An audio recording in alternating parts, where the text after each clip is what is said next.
أعوذ بالله من الشيطان الرجيم بسم الله الرحمن الرحيم اقتربت الساعة وانشق القمر وإن يروا آية يعرضوا ويقولوا سحر مستمر صدق الله مولانا العظیم۔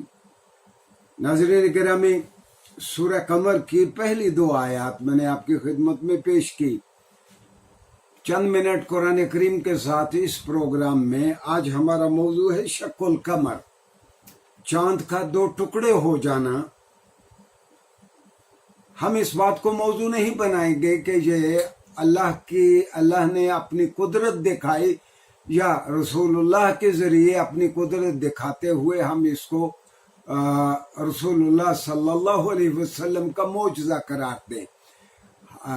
ہمارے علماء میں اور مفسرین میں اس بات پر اختلاف ہے، کئی لوگ اسے رسول اللہ صلی اللہ علیہ وسلم کا معجزہ قرار دیتے ہیں، کئی لوگ اسے اللہ کی صنائی اور اللہ کا براہ راست ایک اقدام قرار دیتے ہیں تاکہ لوگوں کو بتایا جا سکے کہ ایک دن آنے والا ہے جب سارے اجرام فلکی پھٹ جائیں گے یا ایک دوسرے کے ساتھ بھیڑ جائیں گے، اور وہ قیامت کا دن ہوگا جو بہت ہی ہولناک ہوگا۔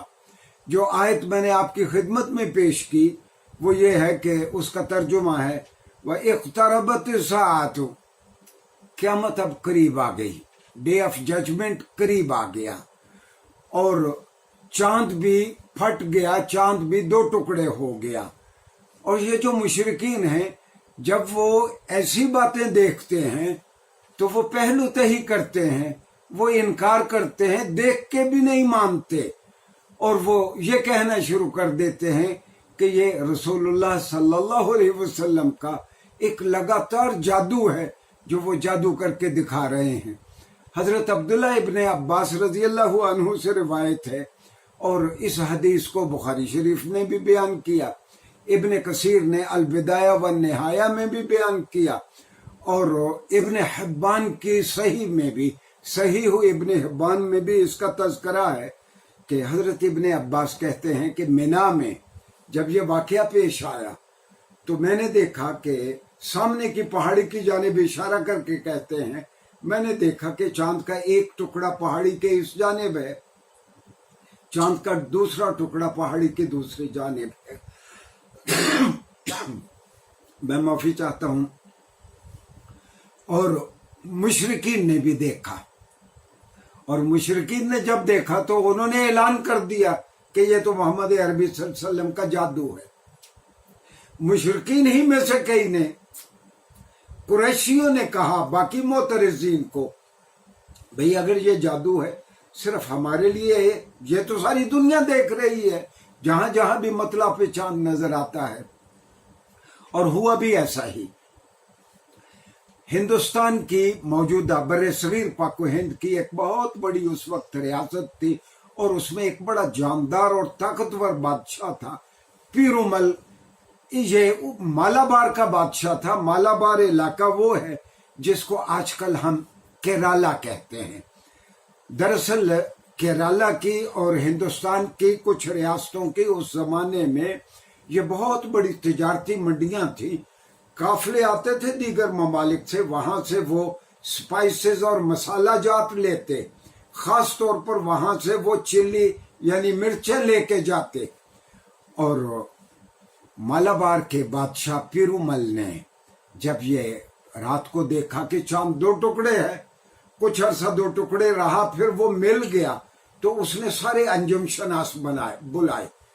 انجم شناس آئے جو ستاروں کا علم جانتے تھے اور بادشاہ کو بتایا کرتے تھے کہ سورج گرہن ہونا ہے، چاند گرہن ہونا ہے، اس کی وہ پیش گوئی کیا کرتے تھے۔ تو بادشاہ نے ان انجم شناسوں سے پوچھا کہ یہ تم نے دیکھا یہ چاند دو ٹکڑے ہے، یہ کیا ہے؟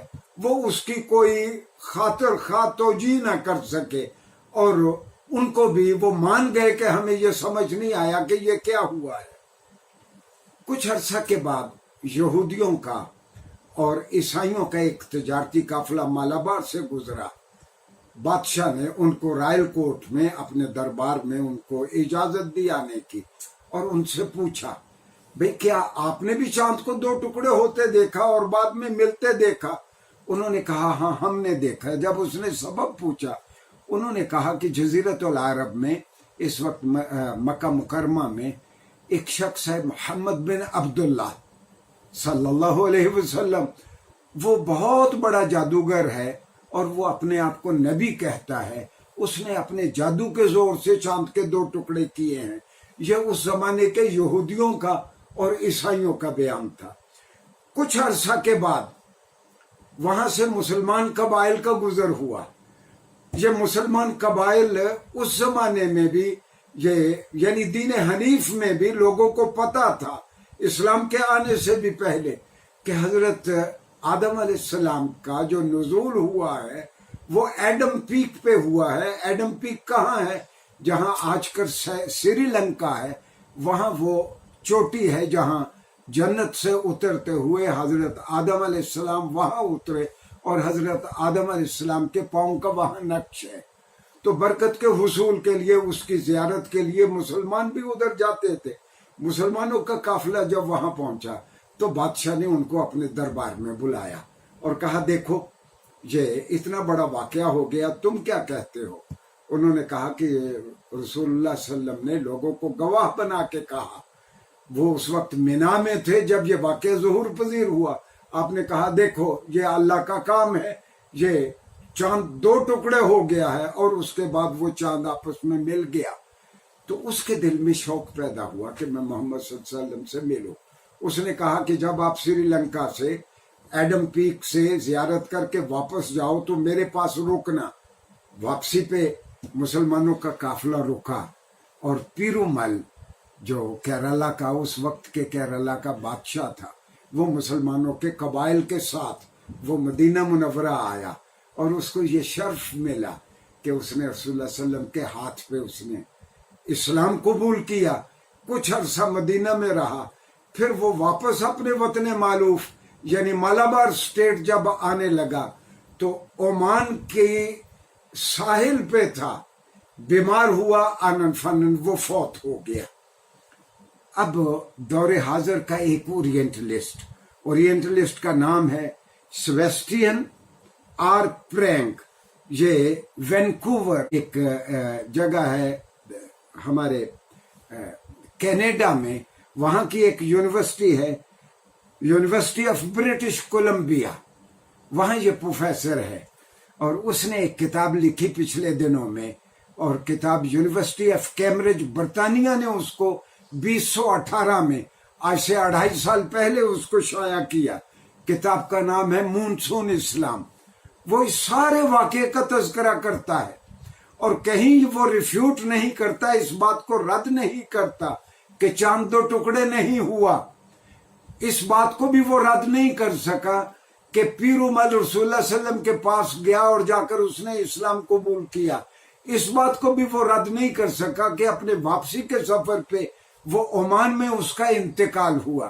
لیکن سارا واقعہ بیان کرنے کے بعد یہ مستشرق، یہ اورینٹلسٹ، قرآن کے دشمن، وہ اس کو apocryphal account of the event, apocryphal account یعنی ایک غیر مصدقہ یہ ایک کہانی ہے جو میں بیان کر رہا ہوں. ناظرین گرامی، ریسرچ کے تو اصول یہ ہیں، خاص طور پر ہسٹوروگرافی کے، فلسفہ تاریخ کے اصول یہ ہیں کہ اگر آپ کسی واقعے سے انکار کرتے ہیں تو اس کے حق میں کوئی مادی شہادت لائیں. وہ کوئی شہادت پیش نہیں کر سکا اس کے مسلمان ہونے کے وہ نہیں کہہ سکا کہ وہ مسلمان نہیں ہوا. وہ یہ بھی نہیں کہہ سکا کہ چاند 2 ٹکڑے نہیں ہوا اور اس کے بعد چاند مل گیا. اور اس نے اس کو شک لوگوں کے دل میں پیدا کرنے کے لیے اس نے اس کو اپوکرائفل کہا. جیسے جیسے وقت گزرے گا قرآن کی ڈکٹیٹس اور قرآن کے مندرجات سامنے آتے رہیں گے، مزید تحقیق ہوگی چاند کے اوپر، پھر یہ روز روشن کی طرح کھل کے آ جائے گا کہ ہاں یہ چاند یہاں سے 2 ٹکڑے ہوا تھا. ناظرین گرامی، آئندہ شارٹ لیکچرز میں ہم قرآن کے کسی اور پہلو کا جائزہ لیں گے. شکریہ.